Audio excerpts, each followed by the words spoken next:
بسم اللہ الرحمن الرحیم نحمده ونصلی علی رسولہ الکریم۔ امت اسلامیہ، برادران وطن، انتہائی دکھی دل کے ساتھ میں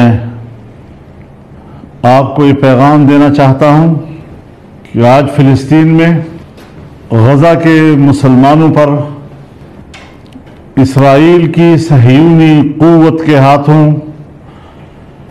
جو بیت رہی ہے، جو بیت چکی ہے، وہ تاریخ کے صفحات پر سیاہ دھبوں کے علاوہ کچھ نہیں۔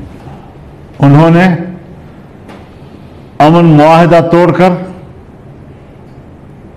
غزہ پر شب خون مارا ہے، جو بزدلی کی تاریخ کا حصہ تو بن سکتا ہے، کبھی بھی اس کو بہادری کا عنوان نہیں دیا جا سکتا۔ یہ وہ بزدل قوم ہے کہ جس کی پوری تاریخ پر قرآن کریم گواہ ہے کہ انہوں نے انبیاء تک کو قتل کیا ہے۔ انہوں نے معاہدات رسول اللہ صلی اللہ علیہ وسلم کے زمانے میں بھی توڑے ہیں۔ یہ آج بھی اسی روش پر قائم ہیں۔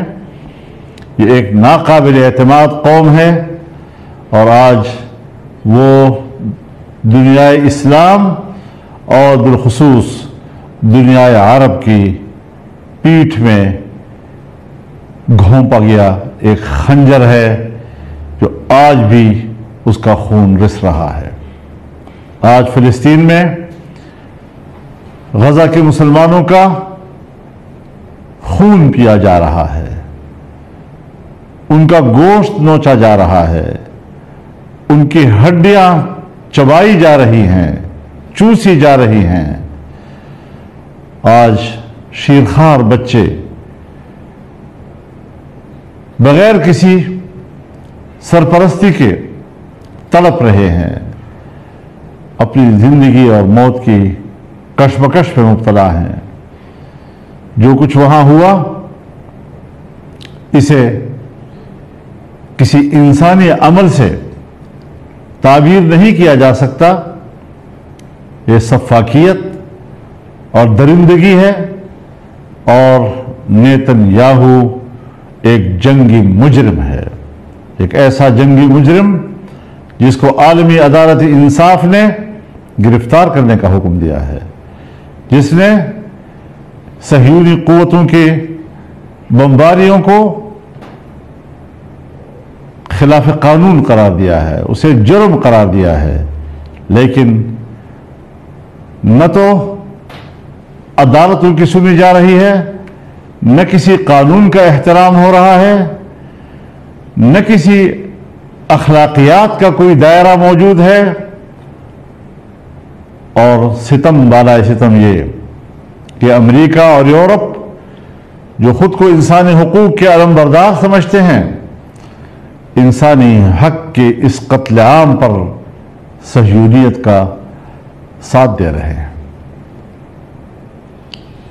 اس ساری صورتحال میں جو ان کو حالیہ 14 مہینوں میں ذلت آمیز شکست کا سامنا ہوا، اور امن معاہدہ بھی فلسطینیوں کی عزت اور غزہ کی عزت کا ذریعہ بنا، اپنی خفت مٹانے کے لیے انہوں نے اس وحشتناک اور شرمناک کردار کا آغاز کیا۔ میں ایک بار پھر اپنے اس بات کو دہرانا چاہتا ہوں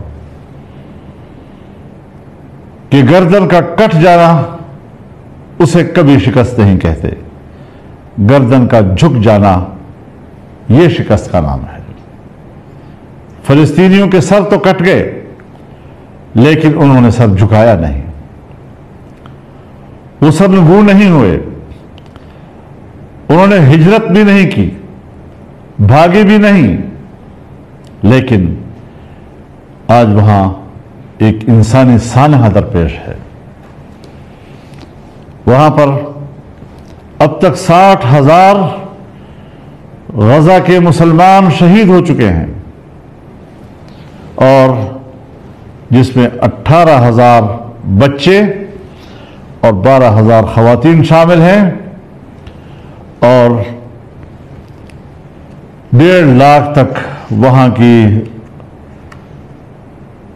زخمیوں کی تعداد پہنچنے کا اندیشہ ہے۔ اس ساری صورتحال میں